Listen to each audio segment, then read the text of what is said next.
प्रतिपाद्य विषय तुमच्या अंतःकरणापर्यंत पोहोचवणं हे माझं आद्य कर्तव्य आहे.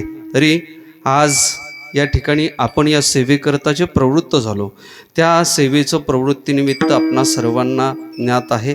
कैलासवासी वैकुंठवासी सरस्वती यशवंत जरंगे यांच्या वार्षिक श्राद्धाच्या निमित्तानं या ठिकाणी आज आपण या सेवेकरता प्रवृत्त झालेलो आहोत. श्राद्ध कर्माचा विधी आहे आणि श्राद्ध कर्माच्या विधीच्या निमित्तानं आज आपण ही सेवा करतो आहोत. आणि आज माझ्याकडं वेळेला खूप अशी मर्यादा आहे. म्हणजे अतिशय कमी वेळेमध्ये व्यापक असणारा जो विषय आहे तो विषय तुमच्या अंतःकरणापर्यंत पोहोचवण्याची जबाबदारी माझ्यावरती आज आहे. खरं तर आजच्या अभंगातला जो विषय आहे तो विषय एका दिवसामध्ये, एका महिन्यामध्ये, एका वर्षामध्ये किंवा एका मिळालेल्या 100 वर्षाच्या आयुष्यामध्ये आत्मसात होईल असा मर्यादित विषय या अभंगाचा नक्कीच नाही. व्यापक भाव, व्यापक अर्थ आणि त्या अर्थाच्या पलीकडची जी अनुभूती आहे ती अनुभूती अतिशय उत्तम अशा शब्दामध्ये जगद्गुरू संत श्री तुकाराम महाराजांनी या अभंगपदाच्या माध्यमातून आपल्यासमोर ठेवलेली आहे. तुकोबरायांच्या अंतःकरणातली हा अभंग लिहित असताना या अभंगाची रचना करत असताना जी वृत्ती आहे, जो भाव आहे, तो भाव कदाचित या अल्प वेळेमध्ये, मर्यादित वेळेमध्ये आपल्या अंतःकरणामध्ये पोहोचेल किंवा नाही याच्यामध्ये मोठ्या प्रमाणामध्ये शंका आहे. आजच्या या कीर्तन सेवेसाठी अनेक दिग्गज टाळकरी मंडळी आहेत आणि सर्वात महत्त्वाचं माझ्यावरती आणि आपल्या सर्वांच्यावरती अतिशय प्रेम असणारे हरिभक्तपरायण गणेश बाबा यांचं नर्मदा परिक्रमा पूर्ण करून पहिल्याच दिवशी आपल्या या मातोरीच्या पुण्यभूमीमध्ये आगमन झालेलं आहे. आणि बाबांच्या आगमनानं आनंदाची लहर आपल्या सर्वांच्या अंतःकरणामध्ये आहे. एक गोष्ट बोलू का, तुम्हाला उत्तम वक्ते भरपूर भेटतील. म्हणजे बोलणारे, गोड बोलून गळा कापणारे भरपूर भेटतील. अक्षय महाराज भरपूर भेटतील, काही अडचण नाही. गोड बोलून खिस्सा कापणारे भरपूर भेटतील, आपल्यासारखे काही अडचण नाही, भरपूर भेटतील. पण या कलियुगामध्ये वैराग्याचं प्रतिबिंब ज्यांच्या अंतःकरणामध्ये आहे, नवे ज्यांच्याकडं पाहून आपण भक्ती शिकावी, ज्यांच्याकडं पाहून आपण वैराग्य शिकावं, ज्यांच्या माध्यमातून आपण ज्ञान आत्मसात करावं आणि ज्ञानस्वरूप असलेला तो जो परमात्मा आहे त्या परमात्म्याचं सानिध्य प्राप्त करावं, असे सत्पुरुष या विश्वामध्ये पाहायला सापडत नाही. अगदी 3,500 किलोमीटरची नर्मदा परिक्रमा पायी पूर्ण करून त्यांचा तो संकल्प होता. तो संकल्प नर्मदा मैयाच्या आशीर्वादानं भगवान सुवर्णपालेश्वर, भगवान भालकेश्वर, सद्गुरू तुळशीराम बाबा, सद्गुरू निगमानंद बाबा आदी करून सकल संतांच्या कृपा आशीर्वादानं आज पूर्णत्वास जातो आहे. आणि हा संकल्प पूर्णत्वास जात असताना, म्हणजे संकल्प करत असताना आपल्याजवळच संकल्प केला आणि संकल्पाची परिपूर्तीसुद्धा भगवान भालकेश्वराच्या या पवित्र परिसरामध्ये सद्गुरू स्वामी तुळशीराम बाबांच्या, सद्गुरू स्वामी निगमानंद बाबांच्या या पवित्र पदस्पर्शानं पावन झालेल्या या भूमीमध्ये त्यांचा हा संकल्प पूर्णत्वास जातो आहे. त्यांचं स्वागतही आपण या ठिकाणी केलं. आणि आता दुपारी त्यांच्या या नर्मदा परिक्रमा परिपूर्तीच्या निमित्तानं कन्याभोजन, मान नर्मदा स्वरूप ज्या कन्या आहेत, कन्या म्हणजे 8 वर्षाच्या आतमधल्या ज्या मुली आहेत, त्या मुलींना अन्नदान या ठिकाणी भालकेश्वर संस्थांवरती करायचं आहे. आणि त्यांचा जो संकल्प आहे तो संकल्प या ठिकाणी आज अशा रीतीनं पूर्णत्वास जाणार आहे. बाबा तब्बल 3.5 महिन्याच्या नंतर बाबांची आणि आमची भेट झाली. एरवी अक्षय महाराज एक दिवससुद्धा आम्हाला एकमेकाला सोडून जात नाही. म्हणजे त्यांचं संस्थान आहे कन्नडला, तिकडं संभाजीनगर जिल्ह्यामध्ये, कन्नड तालुक्यामध्ये. चांगलं दोघांच्यामध्ये किती अंतर असेल बाबा? 200 200, 250, 250 किलोमीटरचं अंतर आहे.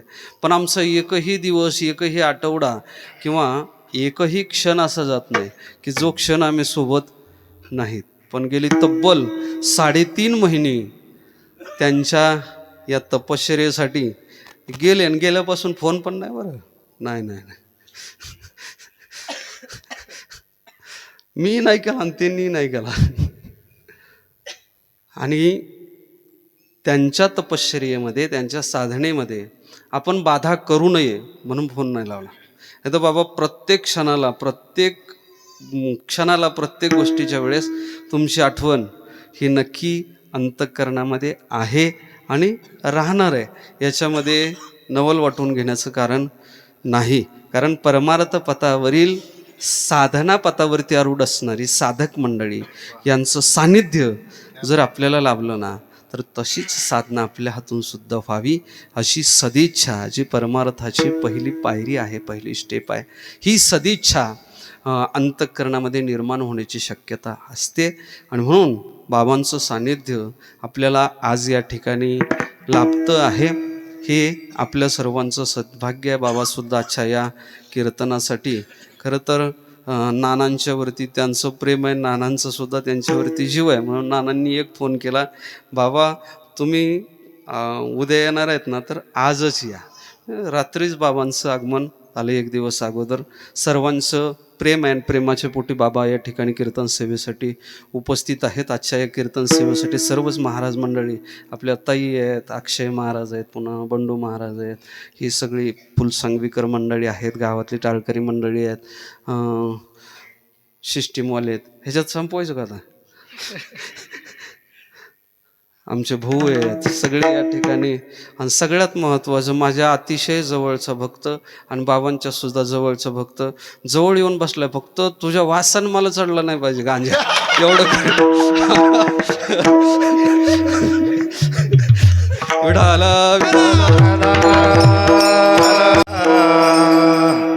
साधना पथावरती आरूढ असलेली सर्व मंडळी आज या ठिकाणी या कार्यक्रमासाठी उपस्थित आहेत. अनेक साधक जगद्गुरू संत श्री तुकोबरायांना विचारतात. तुकोबराय सुद्धा साधकांच्या प्रश्नाची उत्तरं ज्या त्या साधकाच्या अंतःकरणाच्या योग्यतेनुसार देतात. एके दिवशी जगद्गुरू संत श्री तुकोबरायांचं कीर्तन चालू आहे. कीर्तनामध्ये या महाराष्ट्राचा राजाधिराज छत्रपती शिवाजी महाराज येऊन बसलेले आहेत. आणि तुकोबरायांनी राजाधिराज छत्रपती शिवाजी महाराजांच्या समोर नवे समोर बसलेल्या सर्व श्रोत्यांच्या अंतःकरणामध्ये ज्ञानाची उत्पत्ती व्हावी, वैराग्याची उत्पत्ती व्हावी म्हणून या विश्वाची जी नश्वरता आहे, ती नश्वरता स्पष्ट करायला सुरुवात केली. तुकोबराय सांगतात, अहो हा देह नाशिवंत आहे, हा मलमूत्राचा बांधा, हा देह नाशिवंत, मलमूत्राचा बांधा, देह नाशिवंत, मलमूत्राचा बांधा, वरी कर्म घातले रे, कर्म किटकांचा साधा, वरी कर्म घातले रे, रव रव दुर्गंधी रे,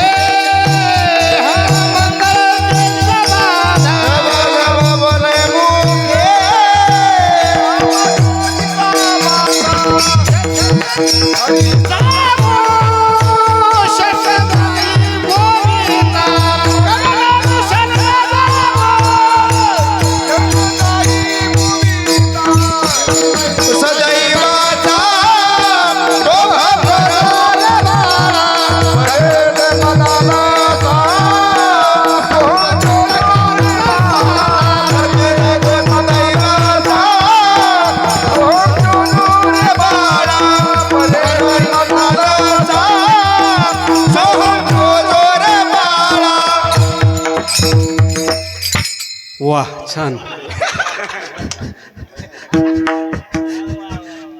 आता मला अभ्यास करावा लागेल. प्रमाण तुकोबरायांचं आहे का ज्ञानोबरायांचं आहे?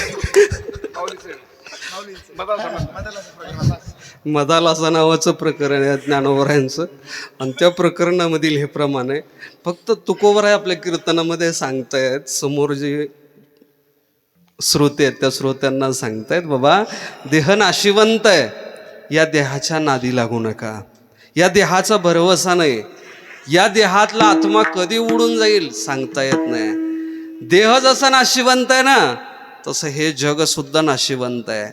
जग सगळं खोटं आहे, याच्यामध्ये खरं काहीच नाही. वैराग्य अंतःकरणात निर्माण व्हावं म्हणून जगद्गुरु तुकोबरांनी आपल्या कीर्तनामध्ये या विश्वाची नश्वरता सांगितली, विश्वातल्या प्रत्येक गोष्टीची नश्वरता सांगितली. आणि जगाचा पालन करता छत्रपती शिवाजी महाराज त्यांच्या अंतःकरणामध्ये वैराग्य विरक्ती निर्माण झाली. राजे मनात विचार करतात, जर जगामध्ये काहीच खरं नाही तर मग हे राज्य करायचं कशासाठी. राजे रायगडावरती गेलेले आहेत आणि निराश होऊन बसलेले आहेत, उदास होऊन बसलेले आहेत. कोणत्याच प्रकारचा विचार राजांच्या अंतःकरणामध्ये दिसत नाही. जिजाऊ आऊसाहेबांनी पाहिलं, रात्री तुकोबरायांचं कीर्तन श्रवण करून आल्यापासून राजांच्या चेहऱ्यावरचं तेज वेगळं दिसतंय, अंतःकरणातले विचार बदललेले दिसत आहेत. जिजाऊ मासाहेब मनात विचार करतात, काय झालं असेल, कशामुळे झालं असेल. राजांना बोलतात, राजे तुम्ही असे निराश का. राजांनी सांगितलं, आऊसाहेब हे जग जर नाशिवंत असेल, नश्वर असेल, तर जगातल्या वस्तू एकत्र करण्यासाठी मी अट्टहास का म्हणून करावा, कशासाठी करावा. आऊसाहेबांच्या लक्षात आलं, तुकोबरायांच्या कीर्तनाचा परिणाम राजांच्या अंतःकरणावरती झालेला आहे. एक गोष्ट बोलू का, आमच्या कीर्तनाचा परिणाम श्रोत्याच्या अंतःकरणावरती होत नाही, कारण आमची तेवढी साधना नाही. तुकोबरायांच्या कीर्तनाचा परिणाम राजाच्या अंतःकरणावरती झाला. राजा इतकी संपत्ती आपल्याकडं आहे का. छत्रपती शिवाजी महाराजांची इतकी प्रॉपर्टी, इतकी संपत्ती आपल्याकडे आहे का, इतका ऐश्वर्य आपल्याकडे आहे का, तेवढा मोठा विचार आपल्याकडं आहे का. आणि इतका सगळा मोठा राजा असताना सुद्धा त्या राजाच्या अंतःकरणामध्ये वैराग्य निर्माण व्हावं, त्याच्यासाठी शब्द तुकोबरायांचेच पाहिजेत. तुमचे माझे शब्द त्यांच्या अंतःकरणामध्ये किंवा श्रोत्याच्या अंतःकरणामध्ये वैराग्य निर्माण करू शकत नाही. आऊसाहेबांच्या लक्षात आलेलं आहे, तुकोबरायांच्या शब्दांचा परिणाम झाला आणि राजे उदास झालेले आहेत, निराश झालेले आहेत. हे राज्य नको, ही प्रजा नको, हे सगळं ऐश्वर्य नको, सगळ्या गोष्टीला नको नकोच म्हणायला लागलेले आहेत. आऊसाहेबांच्या लक्षात आल्यानंतर आऊसाहेबांनी पुन्हा एकदा छत्रपतींना तुकोबरायांच्या कीर्तन श्रवणासाठी पाठवलं आणि तुकोबरायांना सांगितलं, तुकोबराय तुम्ही जे वैराग्य सांगितलं ना, त्या वैराग्याचा परिणाम या विश्वाचं संरक्षण करण्याची किंवा विश्वामध्ये न्याय राज्याची स्थापना करण्याची शपथ ज्या राजानं घेतली आहे ना, त्या राजाच्या अंतःकरणामध्ये वैराग्य निर्माण झालेलं आहे. हे वैराग्य तुम्हीच घालवू शकता आणि पुन्हा एकदा या प्रजेचं राज्य निर्माण व्हावं, ही प्रेरणा त्यांच्या अंतःकरणामध्ये तुम्हीच टाकू शकतात. तुकोबरायांना निरोप आला. राजे तुकोबरायांच्या कीर्तनाला आले आणि कीर्तनाला आल्याच्या नंतर राजे कीर्तन श्रवणासाठी बसलेले आहेत. तुकोबरायांनी कीर्तनासाठी अभंग घेतला आणि तुकोबराय त्या कीर्तनाच्या अभंगामधून राजांना सांगतात, अहो प्रत्येकाचा धर्म वेगळा आहे, प्रत्येकाचं कर्म वेगळं आहे, प्रत्येकाची कृती वेगळी आहे. प्रत्येकानं मनामध्ये वैराग्य धारण करण्याची आवश्यकता नाही. तुम्ही जर गृहस्थी असाल तर तुमचा धर्म वेगळा आहे, तुम्ही जर वानप्रस्थी असाल तर तुमचा धर्म वेगळा आहे, तुम्ही जर ब्रह्मचारी असाल तर तुमचा धर्म वेगळा आहे, तुम्ही जर संन्यासी असाल तर तुमचा धर्म वेगळा आहे. तुकोबराय सांगतात, तुम्ही जर पुरुष असाल तर तुमचा धर्म वेगळा आहे, तुम्ही जर स्त्री असाल तर तुमचा धर्म वेगळा आहे, तुम्ही जर मालक असाल तर तुमचा धर्म वेगळा आहे, तुम्ही जर सेवक असाल तर तुमचा धर्म वेगळा आहे. आणि तुमचं काम निर्हेतुकपणे करणं ही त्या विष्णूची महापूजा ठरल्याशिवाय राहत नाही. अभंगाचं पहिलं चरण. हेचे स्वामिता गुरु भक्ती स्वामिता गुरु स्वामिता गुरु भक्ती स्वामिता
तुकोबाराय आपल्या कीर्तनामध्ये सांगायला सुरुवात करतात. माझ्याकडं थोडंसं लक्ष द्या.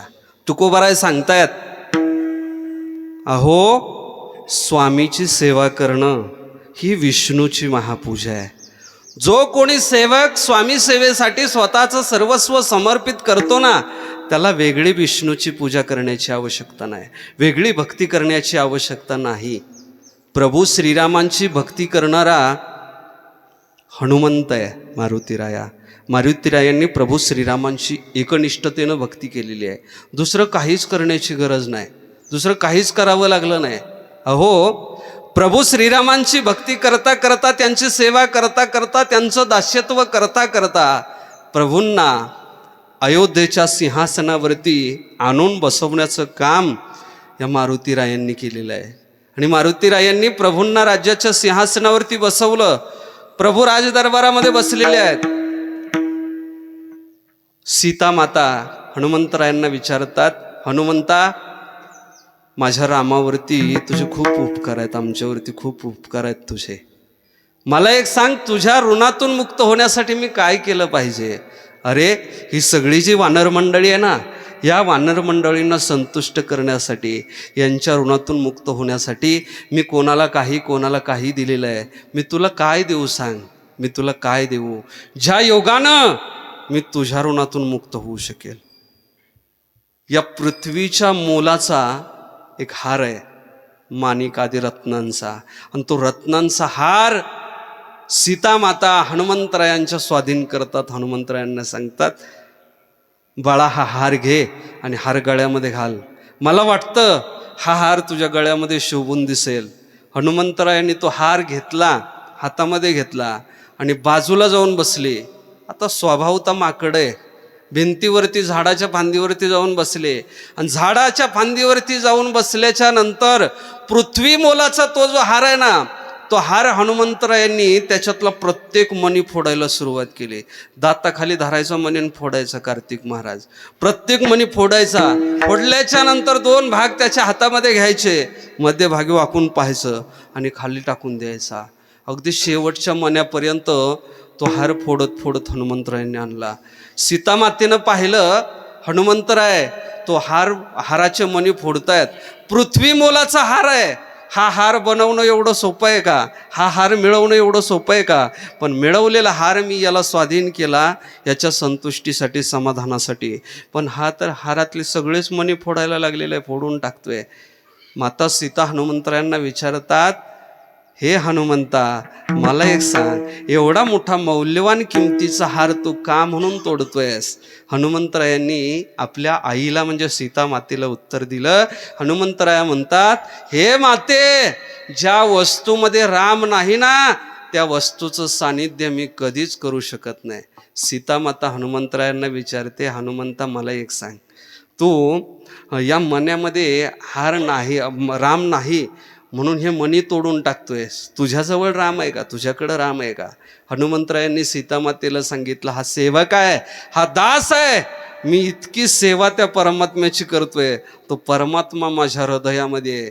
हनुमंतरायांनी आपलं हृदय चिरलं आणि आतमध्ये प्रभू श्रीरामांची जी सावळी मूर्ती आहे ना, ती सावळी मूर्ती आपल्या अंतःकरणामध्ये दाखवली. सेवा करावी त्या दासानं. स्वामी काज, स्वामीचं काम करत असताना प्रसंगी प्राण द्यायची वेळ आली ना, तरी तयारी ठेवावी. त्याच्यापेक्षा वेगळी भक्ती करण्याची आवश्यकता नाही. तुकोबाराय सांगतात, गुरुची सेवा करा, गुरुची भक्ती करा, तीच विष्णूची महापूजा आहे. तुमची जर गुरूंच्या वरती श्रद्धा असेल ना, तर ते गुरु कसे असले ना तरी तुम्हाला ते ज्ञानच देऊन जातील, तुम्हाला मुक्तच करून जातील. आपण एक दृष्टांत नेहमी ऐकत असतो. एक शिष्य आपल्या गुरुजींच्याकडं गेला, साधूंच्याकडं गेला, दर्शन घेतलं. त्या साधू महाराजांना, तो त्यांना मोठं समजतोय, त्या साधू महाराजांना विचारतो, महाराज मला पैल तीराला जाण्यासाठी एखादा मंत्र द्या, त्या मंत्राचा उच्चार केल्याच्या नंतर मी पैल तीराला जाईल. साधू महाराजांना वाटलं याला कुठला मंत्र द्यावा, काय मंत्र द्यावा, काही सांगून दिलं, उगाच सांगून दिलं. त्यानं तेच शब्द उच्चारायला सुरुवात केली. अक्षय महाराज त्या शब्दाच्या वरती एवढा विश्वास होता की ज्या अर्थी गुरु महाराजांनी सांगितलंय त्या आरती हे शब्द खोटे नाहीत. आणि त्याचा परिणाम असा झाला, तो भवसागर तरुण पैल तीराला गेला. गुरु पाठीमागच राहिले, पण तो पैल तीराला निघून गेला. का? गुरुभक्ती, गुरुची सेवा हीच विष्णूची महापूजा आहे. पितृवचन, पित्याचं वचन मानलं पाहिजे. जगद्गुरु संत श्री तुकाराम महाराज याच्या यावत मानव मात्रांना सांगतात, बाबांनो, तुम्हाला वेगळी भक्ती करण्याची आवश्यकता नाही, वेगळी साधना करण्याची आवश्यकता नाही. अहो, जगाचा मालक, जगाचा नियंता, ज्याच्या हातामध्ये हे सगळं विश्व आहे, तो परमात्मा प्रभू श्रीराम पित्याचं वचन शिरसावंदे मानतो आणि वनाला निघून जातो. पितृवचन, पित्याचं वचन पाळणं हीच खऱ्या अर्थानं विष्णूची पूजा आहे, भगवंताची पूजा आहे, भगवंताची भक्ती आहे. पत्नी असेल तर त्या पत्नीनं आपल्या पतीची सेवा करणं, पतीची चाकरी करणं, पतीचं दास्य करणं, नवे पतीच्या सोबतीला राहणं ही त्या पत्नीची खऱ्या अर्थानं भक्ती आहे. एक गोष्ट बोलू का? आपण ज्याला भक्ती म्हणतो, आपण ज्या गोष्टीच्याकडं भक्ती म्हणून पाहतो, कदाचित आपल्या दृष्टिकोनातून त्या गोष्टी भक्ती नाहीतच. आपण जर विद्यार्थी असू तर आपल्या शिक्षकांची सेवा करणं, त्यांनी शिकवलेलं ज्ञान आत्मसात करणं ही आपली भक्ती आहे.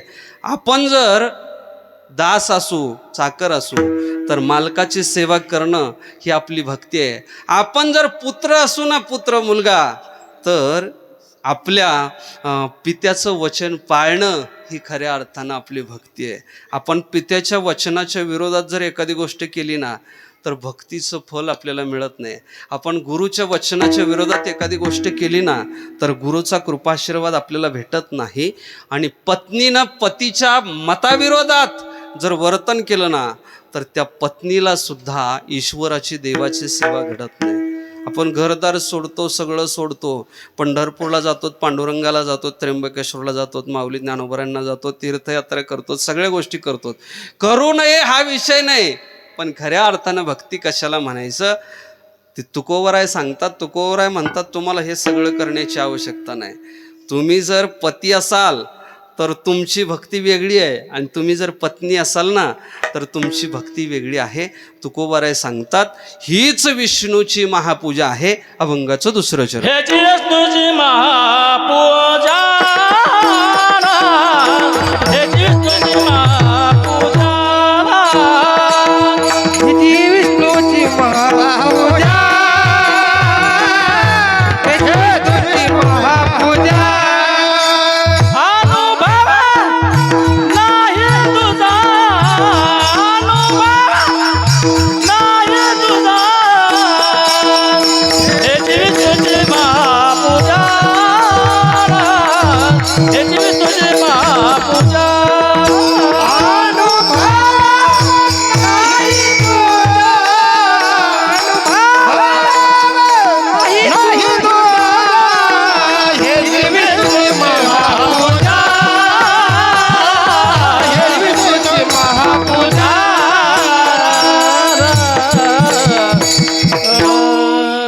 जगद्गुरु संत श्री तुकाराम महाराज सांगतात, हेच विष्णूची महापूजा, अनुभव नो हे दुजा, किंवा अनुभव नाही दुजा. माझा वेगळा असा अनुभव काहीच नाही. मला जो अनुभव आला तो अनुभव मी तुम्हाला सांगतो ऐका. हीच विष्णूची महापूजा आहे. आता पत्नीनं पतीची सेवा करणं म्हणजे नेमकं काय? आमचे अक्षय महाराज मला कीर्तनाच्या अगोदर बोलले, बाबा आज तुम्ही कीर्तनामध्ये आई सांगा, सांगाच म्हणले ना.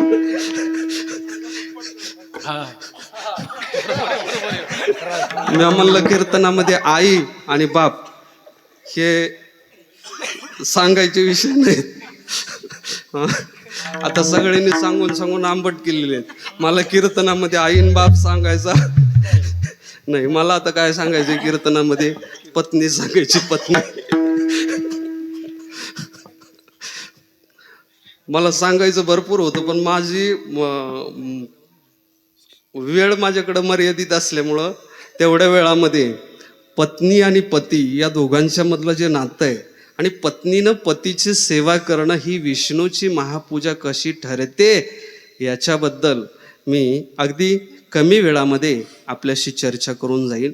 जगद्गुरू संत श्री तुकाराम महाराज सांगतायत, पत्नीनं पतीची सेवा करावी. कशी सेवा करावी? पती जर जिवंत असेल ना तर त्या पतीच्या सेवेची पद्धत वेगळी आहे. पती जर मृत असेल तर त्या पतीच्या सेवेची पद्धत वेगळी आहे. आणि पती जिवंत असून जर जवळ नसेल तर त्याच्या सेवेची पद्धत वेगळी आहे. पहा, पुराणामध्ये या सगळ्या सेवा आपल्याला पाहायला भेटतील. रामायण आपण सर्वांनी श्रवण केलेलं आहे. इंद्रजिताची जी पत्नी आहे ती पत्नी प्रभू श्रीरामांना विचारते, प्रभू मी आता काय केलं पाहिजे? प्रभू तिला सांगतात. प्रभूंचा आणि तिच्यामधला संवाद आहे.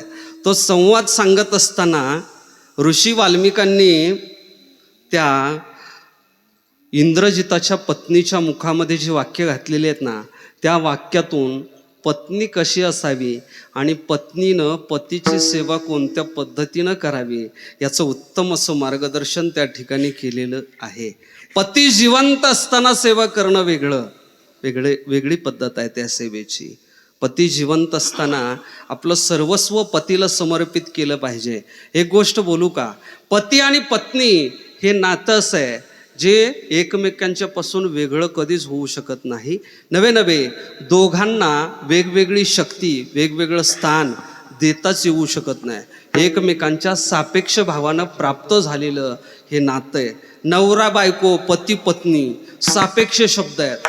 नवरा नसेल तर बायको म्हणणं शोभत नाही, पती नसेल तर पत्नी म्हणणं शोभत नाही. मला एक सांगा, विवाहाच्या अगोदर ती मुलगी असते, कन्या असते, पण ती पत्नी असते का? नाही. विवाहाच्या अगोदर ती पत्नी नाही, पण विवाहाच्या एकदा अक्षदा डोक्यावरती पडल्या का ती पत्नी होते. ज्या क्षणाला त्या अक्षदा पडल्या त्या क्षणापासून या दोन जीवांचा एक जीव होतो. मग तो पुन्हा कधीच एकमेकांच्या पासून वेगळा होऊ शकत नाही, एकमेकांना वेगळं अस्तित्व देऊ शकत नाही. पुराण कालामध्ये आपण अनेक पतिव्रतांची चरित्र ऐकतोच, श्रवण करतो. त्याच्यामध्ये मला सगळे चरित्र सांगता येतील, पण चरित्र सांगण्यासाठी माझ्याकडं वेळ उपलब्ध नाही. म्हणून ऐका, पती आपल्या पत्नीवरती निष्काम प्रेम करत असतो आणि पतीला पत्नीच्या जाण्यानं त्रास होतो. तुम्हा आम्हाला होतो याच्यात नवल नाही, सामान्य व्यक्तीला होतो याच्यात नवल नाही. अहो, ज्यांच्याकडं पाहून वैराग्य आपण शिकतो, वैराग्याचा शिरोमणी भगवान भोलेनाथ, भगवान शंकर, शिवजींची पत्नी पार्वती. ती पार्वती माता आपल्या वडिलांच्याकडं यज्ञ आहे आणि त्या यज्ञासाठी निमंत्रण नसताना गेली. यज्ञामध्ये स्वतःचा देह समर्पित केला. पत्नीचा वियोग शिवजींना सहन होत नाही आणि मग तिथं शिवजींनी केलेला जो तो राग आहे ना, तो राग या विश्वाला सुद्धा सहन होत नाही. शिवजींच्या अंतःकरणातला तो जो क्षोभ आहे ना, तो क्षोभ शब्दामध्ये सांगता येणं शक्य नाही. जगाचा नियंता प्रभू श्रीराम वनामध्ये गेलेले आहेत आणि वनामध्ये गेल्याच्या नंतर रावण सीता मातेचं हरण करतो, सीतेला लंकेच्या दिशेनं घेऊन जातो. प्रभूंचं आणि माता सीतेचं विलगीकरण होतं, दोघं वेगवेगळे होतात. सीतेचं हरण होतं आणि मग प्रभू श्रीरामांच्या अंतःकरणातलं जे दुःख आहे ना, ते दुःख श्री संत एकनाथ महाराज भावार्थ रामायणामध्ये सांगतात. अहो, प्रत्येक झाडाला प्रभू मिठी मारतायत, हीच माझी सीता म्हणून प्रत्येक झाडाला मिठी मारतात. दगडांना, लतांना, वेलींना, प्रत्येक गोष्टीला मिठी मारतात. जवळ लक्ष्मण आहे, त्या लक्ष्मणाला विचारतात, लक्ष्मणा सांगणारे, माझी पत्नी कुठं पाहिली का? माझी बायको तुला कुठं दिसली का? अरे सीतेला कुठं पाहिलं का सांग ना. झाडावरचे जे पक्षी आहेत त्या पक्ष्यांना विचारतात, पशूंना विचारतात, जो जो भेटेल त्याला विचारतात, कुणी माझी सीता पाहिली का? दाखवा. डोळ्यातून अश्रूंच्या धारा वाहतात. प्रभू श्रीराम एरवी रामप्रभूंच्या बाबतीत जर पाहायचं ठरलं तर आत्मा राम आहे, म्हणजे सगळं ज्ञान त्यांना आहे, तरी पत्नीच्या वियोगानं खूप मोठं दुःख प्रभू श्रीरामांना झालेलं आहे. जवळ लक्ष्मण आहे, तो लक्ष्मण प्रभूंना विचारतो, प्रभू एक वेळेस तुम्हीच भरताला समजावून सांगत असताना सांगितलं होतं की ही जी सगळी दुःख आहेत ना, ही सगळी दुःख कर्माच्या योगानं जीवाला मिळत असतात.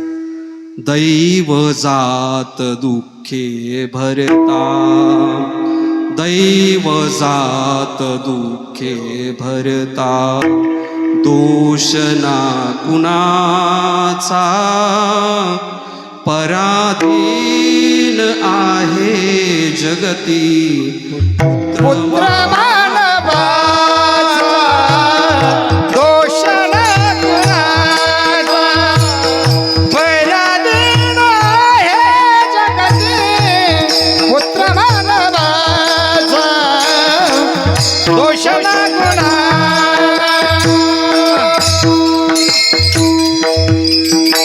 प्रभू भरताला समजावून सांगत असताना सांगतात, हे भरता, दोन ओंडक्याची होते सागरात भेट, एक लाट तोडी दोघा पुन्हा नाही गाठ,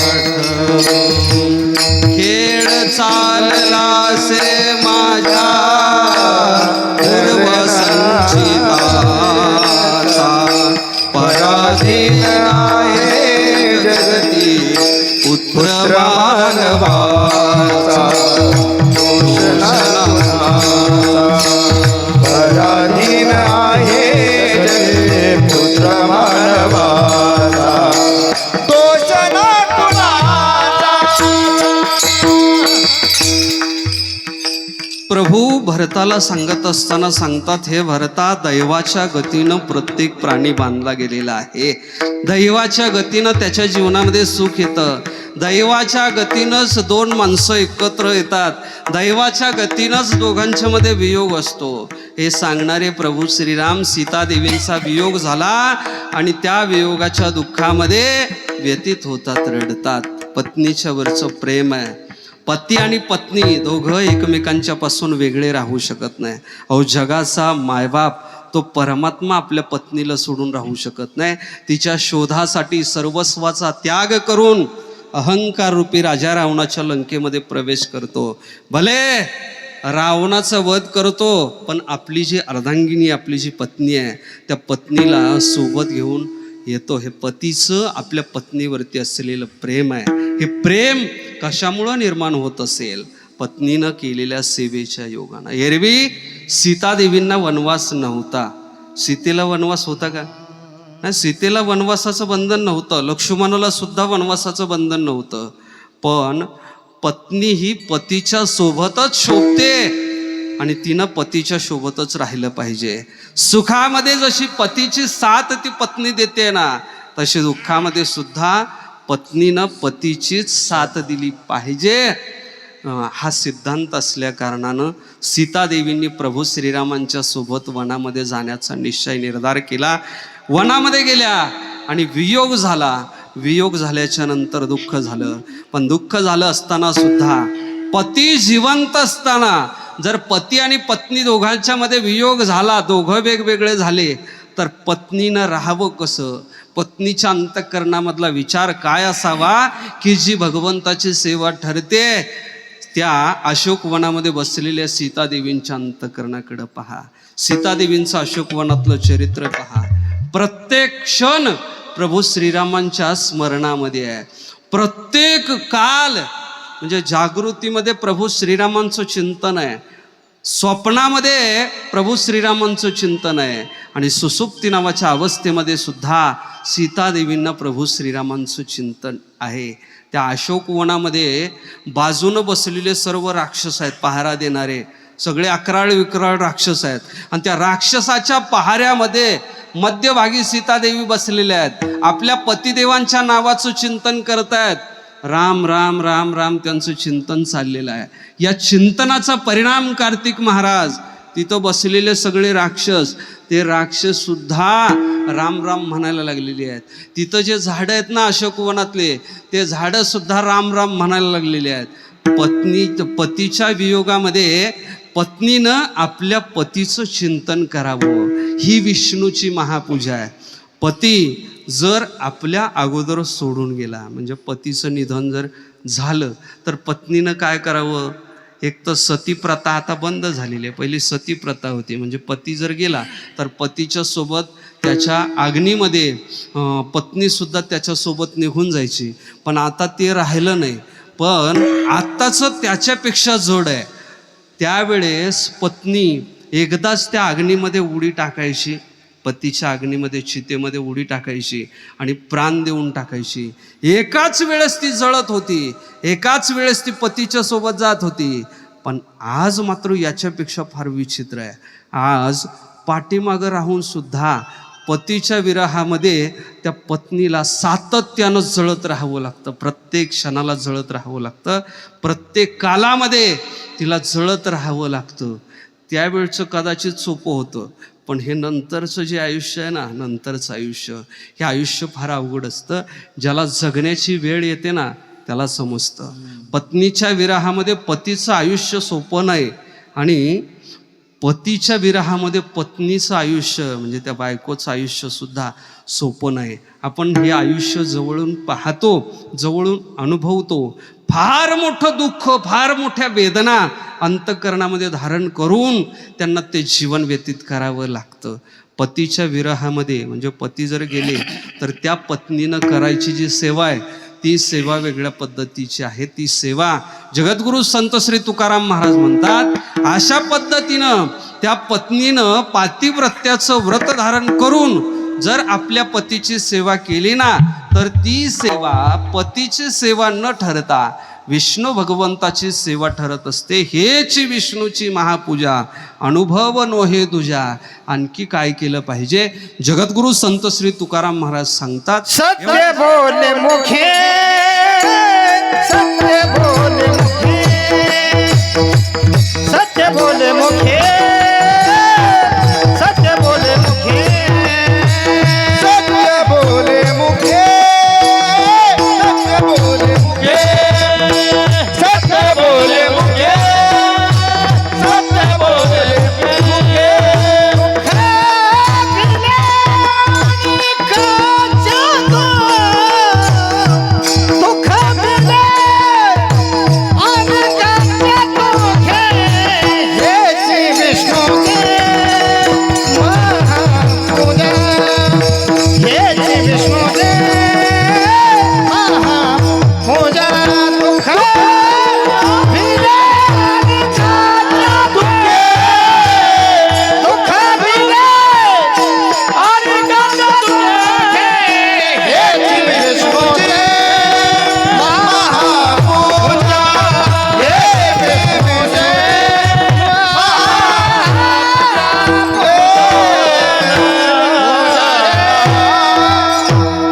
जगद्गुरु संत श्री तुकाराम महाराज आणखी एक भगवंताची भक्ती सांगतात, विष्णूची पूजा सांगतात. विष्णू परमात्म्याची पूजा कोणती आहे? तुकोबारायांनी सांगितलं, मुखानं सत्य बोलणं, सत्यवादी होणं. ज्ञानोबारायांनी सुद्धा सांगितलेलं आहे, माझी या सत्यवादाचे तप वाचा केले बहुत कल्प. बऱ्याच कल्पाच्या पासून हे सत्यवादाचं तप मी परिपूर्णत्वास नेलेलं आहे. त्याचा परिणाम म्हणून ही ज्ञानेश्वरी तुम्हाला दिसते, हे ज्ञान तुम्हाला दिसतं. रेड्याच्या मुखातून वेद उगीचच बोलला जात नाही. रेडा बोलायचा असेल तर अगोदर सत्यवादाचं तप करावं लागतं. तुकोबाराय सांगतात, सत्य बोलणं ही विष्णूची पूजा आहे. नवे नवे असा जर पूजेचा, असा जर सेवेचा निश्चय एखाद्यानं केला तर त्याच्या निश्चयाला बळ देण्याचं काम चे बाळ, निश्चयाचे बाळ, निश्चयाचे बाळ, निश्चयाचे बाळ, निश्चयाचे बाळ, निश्चयाचे बाळ, निश्चयाचे बाळ, निश्चयाचे बाळ.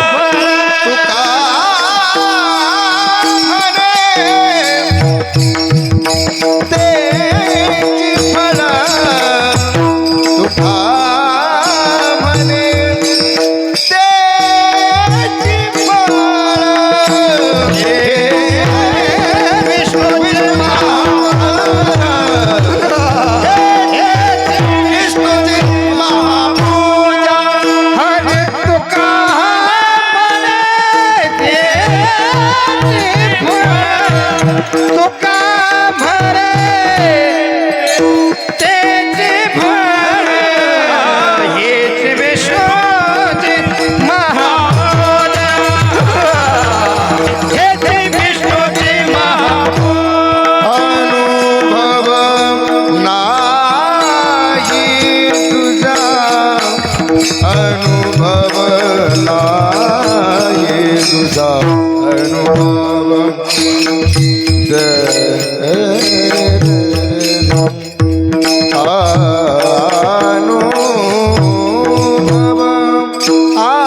अनुभव नाही तुझा अनुभव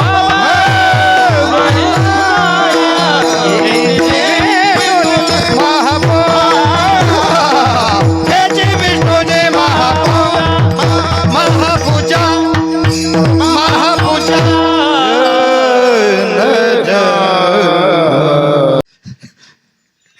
किती राग मिक्स झाले असतील हे संशोधकाला सुद्धा सापडणार नाही. हा, हे राग ऐकून एखाद्याला राग येऊ नये एवढंच.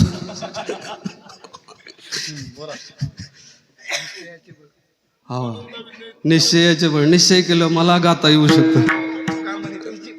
तुका म्हणे तेची फळ. फक्त ते फळ मिळू नये पुढचं.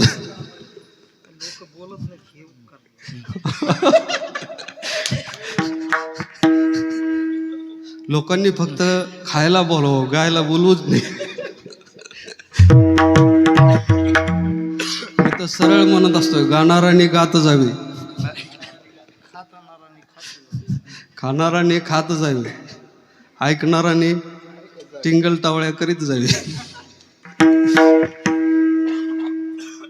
निश्चयाचे बळ तुका म्हणे तेची फळ, हेच विष्णूची महापूजा.